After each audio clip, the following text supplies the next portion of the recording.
தமிழக வரலாறு மக்களும் பண்பாடும் டாக்டர் கே பிள்ளை. வெளியீடு உலக தமிழ் ஆராய்ச்சி நிறுவனம். வாங்க இதில் உள்ள செய்திகளை இந்த காணொளி வாயிலாக நான் உங்களுக்கு கொடுக்குறேன்.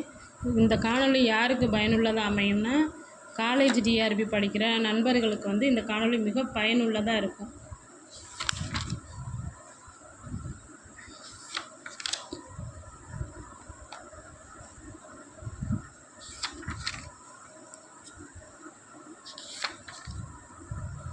முதல் தலைப்பு தமிழக வரலாற்றுக்கான அடிப்படை ஆதாரங்கள். இந்திய வரலாறும் தென்னிந்திய வரலாறும் இதுவரை பெரும்பாலும் ஆங்கிலத்தில் எழுதப்பட்டு வந்துள்ளன. தமிழில் வெளியாகியுள்ள வரலாறுகள் ஆங்கில மொழியில் வெளிவந்துள்ள வரலாற்று நூல்களின் மொழிபெயர்ப்பாகவோ அன்றி தழுவல்களாகவோ அமைந்துள்ளன. தமிழ்நாடு தனியொரு மாநிலமாக பிரிந்த பிறகும் அதன் வரலாறு தமிழில் வெளியாகவில்லை. அக்குறையை தவிர்க்கும் பொருட்டே இந்நூல் இயற்றப்பட்டுள்ளது.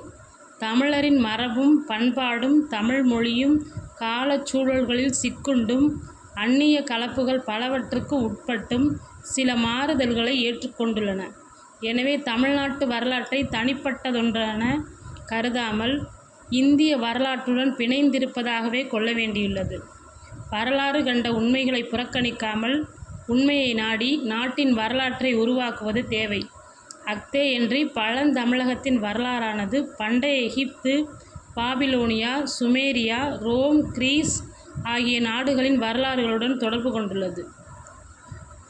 பண்டைய நாள்களில் பொதுவாக இந்தியாவிலும் சிறப்பாக தமிழகத்திலும் வரலாற்று நிகழ்ச்சிகளை ஏடுகளில் எழுதி வைக்கும் வழக்கத்தை மக்கள் மேற்கொண்டிலர். மிகச்சிறந்த இலக்கியங்களையும் உரைகளையும் படைத்து கொடுத்த பழந்தமிழர்கள் வரலாற்று நிகழ்ச்சிகளை குறித்து வைக்காமற் போனது வியப்பினும் வியப்பாக உள்ளது. இக்காரணத்தால் வரலாற்று ஆசிரியர்கள் தமிழரின் வரலாறு ஒன்றை எழுதுவதில் பல இடுக்கண்களுக்குட்பட்டு வந்துள்ளனர். ஆழ்ந்த ஆராய்ச்சியின் பயனாய் தமிழகத்தின் வரலாறுகள் உருவாக்கப்பட்டு வந்துள்ளன. பழந்தமிழர்கள் வரலாற்று குறிப்புகளை விட்டு செல்லவில்லையே ஒழிய அவர்களுடைய வாழ்க்கைகளை பற்றிய புதைபொருட் சின்னங்கள், இலக்கிய குறிப்புகள் ஆகியவை மிகுதியாகவே நமக்கு கிடைத்துள்ளன. அவற்றை கொண்டும் அயல்நாட்டு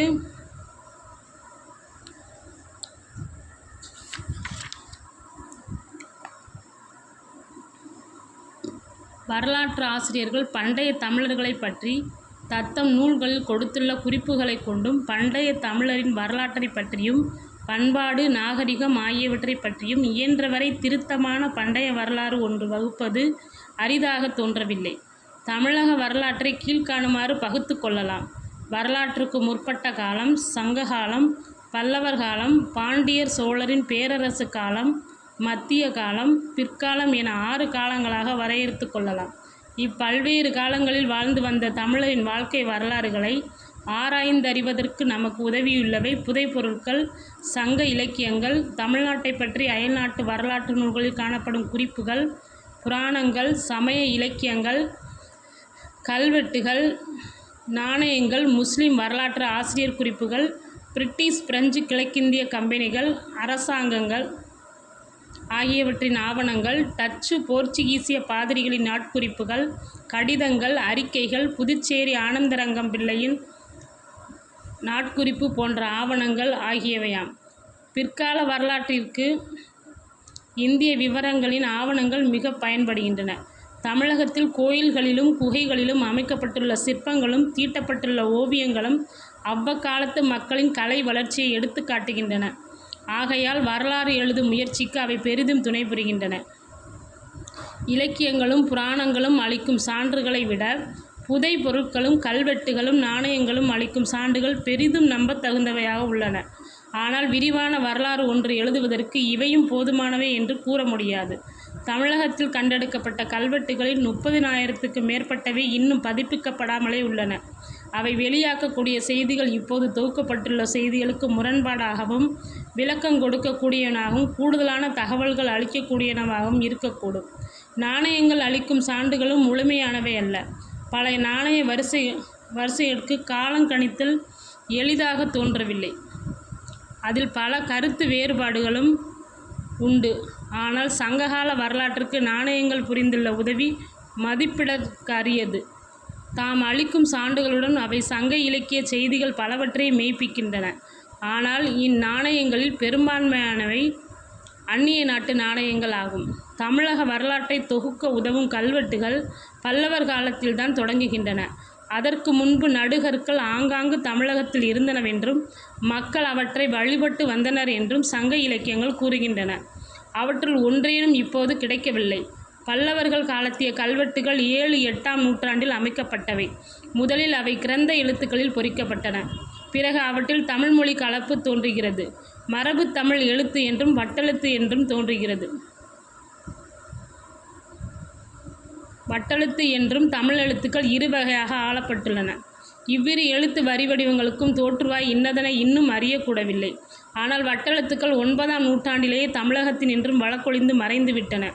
தொடர்ந்து சிறிது காலம் அவை சேர நாட்டில் வழக்கில் இருந்து வந்தன. 7ஆம் நூற்றாண்டிலிருந்து கல்வெட்டு சாசனங்கள் நூற்றுக்கணக்கில் தமிழகம் முழுவதிலும் கிடைத்துள்ளன.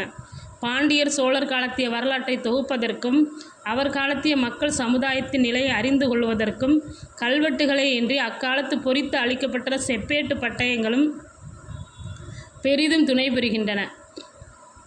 வேள்விக்குடி செப்பேடுகளும் பெரிய சின்னமனூர் செப்பேடுகளும் கிடைத்திராமற் போனால் 7 முதல் 10ஆம் நூற்றாண்டு வரையிலான பண்டைய பாண்டியர் வரலாறும் களப்பிரரை பற்றிய சில தகவல்களும் நம் கைக்கு எட்டியிரா. அதை போலவே பல்லவ மன்னன் சிம்ம விஷ்ணுவின் பரம்பரையை பற்றிய குறிப்புகளும் சில செப்பேடுகளின் மூலமாகவே அறிய கிடைக்கின்றன. தமிழக வரலாறு ஒன்று எழுதுவதற்கு துணை புரிந்துள்ள சான்றுகளை கால பகுப்பின்படியே சீர்தூக்கி ஆராய்வோம். வரலாற்றுக்கு முற்பட்ட காலம்.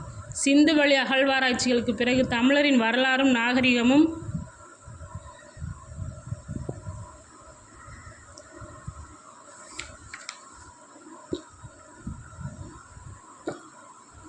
புதிய கோணங்களிலிருந்து நோக்கப்பட்டு வருகின்றன. சிந்துவெளி நாகரிகம் பண்டைய தமிழரால் வளர்க்கப்பட்டது அன்று என்று அண்மையில் சில ஆய்வாளர்கள் தம் கருத்துக்களை வெளியிட்டு வருகின்றனர். எனினும் அந்நாகரிகத்தை பற்றிய ஆய்வுகள் புதுமுறை விஞ்ஞான சாதனங்களின் துணையுடன் நடைபெற்று வருகின்றன. மொஹஞ்சதாரோ கரப்பா மக்கள் கையாண்ட எழுத்துக்களில் மறைந்து கிடக்கும் செய்திகள் இன்னும் வெளியாகவில்லை. அவர்களுடைய எழுத்து முறைகளுக்கும் இந்தோ ஐரோப்பிய எழுத்து முறைகளுக்கும் ஒரு தொடர்பை கற்பிக்கும் ஆய்வுகளும் அறிஞர் ஒப்புக்கொள்ளும் அளவுக்கு விளக்கமாக இல்லை. எனவே சிந்துவெளி நாகரிகம் இன்ன மரபினர் தெளிவாகும் வரையில் ஹீராஸ் பாதிரியாரின் கொள்கையையே நாமும் தொடர்ந்து மேற்கொண்டு வர வேண்டியுள்ளது. கரப்பா எழுத்துக்களுக்கும் தமிழ் எழுத்துக்களுக்கும் தொடர்பு உண்டென்று அவர் கருதினார். வரலாற்றுக்கு முற்பட்ட காலத்தில் தமிழகத்தில் வாழ்ந்திருந்த மக்கள் பெரிய பெரிய பெருங்கற்குழிகள் பிணங்களை புதைக்கும் வழக்கத்தை மேற்கொண்டிருந்தன. இக்குழிகளில் பல வகையான இரும்பு கருவிகளும் சக்கரத்தை கொண்டு வணையப்பட்ட மட்பாண்டங்களும் புதைக்கப்பட்டுள்ளன. இத்தகைய புதைகுழிகள் மேற்காசிய நாடுகளிலும் வட ஆப்பிரிக்காவிலும் சில ஐரோப்பிய நாடுகளிலும் காணப்படுகின்றன. அவற்றுக்கும் தமிழகத்து குழிகளுக்கும் பல ஒற்றுமைகள் தோன்றுகின்றன. ஆதிச்சநல்லூரிலும் புதுச்சேரி பகுதியிலும் கண்டெடுக்கப்பட்ட புதைபொருட்கள் பல சைப்ரஸ் தீவில் உள்ள என்கோமி எனும் இடத்திலும் பாலஸ்தீனத்தில் உள்ள காசா ஜெரார் எனும் இடங்களிலும் கண்டெடுக்கப்பட்ட புதைபொருட்களைப் போலவே காணப்படுகின்றன. இவற்றையெல்லாம் கொண்டு பழந்தமிழ் மக்களின் வாழ்க்கை நிலைகளையும் குடிப்பெயர்ச்சிகளையும் ஒருவாறு நுணித்தறியலாம். சங்ககாலம். இக்காலத்து மக்களின் வாழ்க்கை முறைகளையும் பண்பாடுகளையும் அறிந்து கொள்வதற்கு சங்க இலக்கியங்கள் பெரிதும் பயன்படுகின்றன. அவற்றில் மன்னர்களின் பெயர்கள் பல காணப்படுகின்றனவாயினும் அவர்கள் வாழ்ந்த காலத்தை அறிந்து கொள்வதற்கு கல்வெட்டுகள் காணப்படவில்லை. தமிழகத்தில் சில இடங்களில் ரோமாபுரி நாணயங்கள் கிடைத்துள்ளன. அரிக்கமேட்டு அகழ்வாராய்ச்சியில் கிபி முதல் 2ஆம் நூற்றாண்டு ரோமாபுரி நாணயங்கள் கிடைத்துள்ளன. அந்நூற்றாண்டுகளில் தமிழகத்துக்கும் ரோமாபுரிக்கும் இடையே நடைபெற்று வந்த செழிப்பான வாணிகத்துக்கு அவை சான்று பகர்கின்றன. இவ்வாணிகத்தை பற்றிய சில அரிய செய்திகளை எரித்திரிய கடலின் பெரிப்ளூஸ் எனும் ஒரு கிரேக்க நூலின் மூலமாகவும் பழம் பாண்டிய மன்னரின் நாணயங்கள் சில சதுர வடிவிலும் நீண்ட சதுர வடிவிலும் கிடைத்துள்ளன. இவற்றில் ஒருபுறம் மீன் சின்னமும் பின்புறம் யானை அல்லது காளை மாட்டு சின்னமும் பொறிக்கப்பட்டுள்ளன. இவை கிமு 2ஆம் நூற்றாண்டு முதல் கிபி 2ஆம் நூற்றாண்டு வரையிலான கால அளவில் வெளியிடப்பட்டிருக்க வேண்டும் என தெரிகின்றது. பூம்புகாரில் அகழ்வாராய்ச்சிகள் நடைபெற்றுள்ளன. அவற்றை கொண்டு சில வரலாற்று குறிப்புகளும் தொகுக்கப்பட்டு வெளியாகியுள்ளன. பல்லவர் காலம். சங்ககாலம் முடிவடைந்த பிறகு சுமார் 300 ஆண்டுகாலம் தமிழகத்தில் என்ன நேர்ந்தது என்று அறிய முடியவில்லை. தமிழக வரலாற்றில் இதை ஓர் இருண்ட காலம் என்று குறிப்பிடுவதுண்டு. அக்காலத்தில் நிகழ்ந்த செய்திகளுக்கு உடன் கால சான்றுகள் கிடைத்தளவேனும் அம்மூன்று நூற்றாண்டுகளில் தமிழகத்தில் மாபெரும் அரசியல், சமய, மொழி மாறுதல்கள் தோன்றி தமிழரின் வாழ்வையும் நாகரிகத்தையும் பல புதிய திருப்பங்களுக்கு உட்படுத்தின என்பதை ஊகித்தறியலாம். அவ்விருண்ட காலத்தில் களப்பிரரால் ஏற்பட்ட அரசியல் மாறுதலுக்கு வேள்விக்குடி செப்பேடுகள் சான்று பகர்கின்றன. அக்களப்பிரர் காலத்தில் சமண பௌத்த சமயங்கள் தமிழகத்தில் மிக பெருமளவு வளர்ச்சியுற்றன. மதுரையில் சமண முனிவர் வஜ்ரநந்தி என்பார் தமிழ்ச் சங்கம் ஒன்றை தோற்றுவித்து அதன் மூலம் சமண சமய இலக்கியங்களை தமிழில் பெருக்கி அதற்கு வளமூட்டினார். சோழ நாட்டில் அச்சுத விக்கந்தன் என்ற பௌத்த மன்னன் பௌத்த விகாரைகளை அமைத்தும் பௌத்த சமய நூல்களை இயற்றுவித்தும் பௌத்த சமயத்தின் வளர்ச்சியை ஊக்குவித்து கொண்டிருந்தான். அவன் கலப்ப குலத்தை சார்ந்தவன். களப்பிரரை பற்றி அறிவதற்கு கன்னட நாட்டு கல்வெட்டுகள் சிலவும் பயன்படுகின்றன. சிலர் வேறு கருத்துக்களை வெளியிட்ட போதும் களப்பிரர் கன்னட நாட்டில் இருந்ததாகவே தோன்றுகிறது.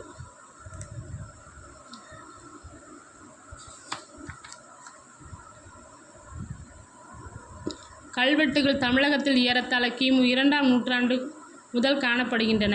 பிராமி கல்வெட்டுகள் என்று கருதப்பட்டு வந்த இவற்றை சுமார் கிபி 5ஆம் நூற்றாண்டு வரையுள்ள காலத்தை சார்ந்தவை என கருதலாம். இவை பெரும்பாலும் தென்னார்காடு, திருச்சிராப்பள்ளி, மதுரை, திருநெல்வேலி ஆகிய மாவட்டங்களிலும் கேரள நாட்டின் மேற்கு பகுதியிலும் காணப்படுகின்றன. குறிப்பாக திருப்பரங்குன்றம், பிள்ளையார்பட்டி, சித்தன்னவாசல், புகழூர்,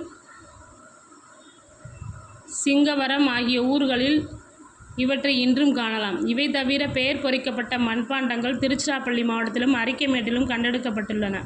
அக்காலத்தில் பயன்படுத்தப்பட்ட எழுத்து யாது என்பது பற்றி கருத்து வேற்றுமைகள் உள்ள. அதை அசோக எழுத்து அல்லது ஒரு தர மாறுபட்ட பிராமி என்று முன்னாள் ஆராய்ச்சியால் பலரும் கருதினர். ஆனால் தற்போதைய கருத்து வேறுபட்டுள்ளது. அது பிராமி எழுத்தன்று என்றும் தாமிழி அல்லது திராவிடி என்ற லிபி எனவும் ஒரு சிலர் கருதுகின்றனர். இவற்றில் கையாண்டிருக்கும் மொழி பழைய தமிழேயாகும்.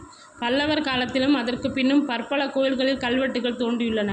எடுத்துக்காட்டாக மாமல்லபுரம், மகேந்திரவாடி, பல்லாவரம், வேளச்சேரி, மண்டகப்பட்டு, தலவானூர், திருச்சிராப்பள்ளி, வல்லம் ஆகியவற்றிலுள்ள கோயில்களில் கல்வெட்டுகள் காணப்படுகின்றன. இவற்றில் கையாளப்பட்ட லிபி பல்லவ கிரந்தம் எனப்படுவது. அதனை பிராமியைச் சார்ந்த ஒரு வகை லிபி என கருதலாம். இந்த லிபியின் சில மாற்றங்களடைந்த பல்லவ கிரந்த லிபியும் நாகரி எழுத்துக்களும் கிபி 7ஆவது நூற்றாண்டில் ஆண்ட ராஜசிம்மனின் கல்வெட்டுகளில் காணப்படுகின்றன. தமிழ்நாட்டில் செப்பு பட்டயங்கள் சில தோன்றியுள்ளன. அவற்றுள் இரு மொழிகளில் பொறிக்கப்பட்ட சாசனங்கள் மிக பல. 2ஆம் சிம்மவர்மனின் 6ஆம் ஆட்சி ஆண்டில் அளிக்கப்பட்ட பல்லன் கோயில் செப்பு பட்டயங்கள் முதலாக வடமொழியும் தமிழும் கலந்தவை.